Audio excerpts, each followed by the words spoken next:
800 years ago, North America. Europeans won't discover this new world for another 300 years. In Ohio, along the banks of the Great Miami River, near what is now the city of Dayton, a village was built. Inhabited by peoples of the Fort Ancient culture, this village would only last as a community for about 25 years. But now, in the archaeological park known as SunWatch, it has returned.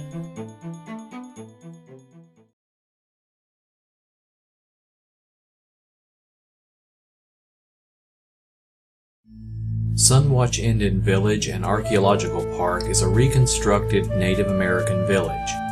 This 3-acre site has dwellings and a site plan that are based on excavations and studies sponsored by the Dayton Society of Natural History. The village opened in 1988 to the public as an open-air museum. It has interpretive tours, educational programs, and special events developed in collaboration with Native American and other groups. The site was designated in 1990 as a National Historic Landmark. Excavations have exposed at least 3 stockade alignments around the village. It is estimated that at least 1,300 posts were used to construct each fence. Post hole diameters were 6 to 12 centimeters with similar depths.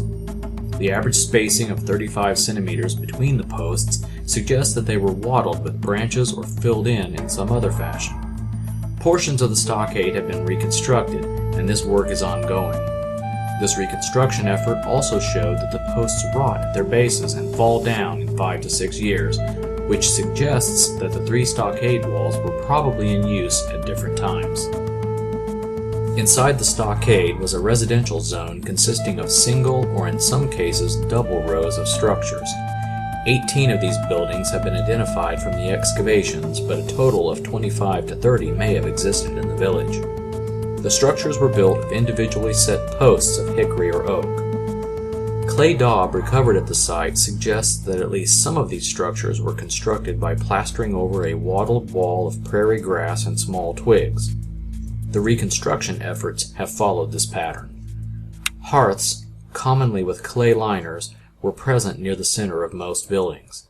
Based on the amount of roofed-over floor space within each structure, the smallest dwellings may have contained 6 to 10 people, and the largest building could have housed a maximum of 18 individuals. Judging from these figures, the population estimate for SunWatch at its peak was approximately 250 people. In the center of the plaza, the villagers erected a large pole of eastern red cedar that was 0.61 meter in diameter at its base. Placed into a ramped post hole 1.2 meters deep, the pole may have stood over 12.2 meters in height and would have dominated the settlement.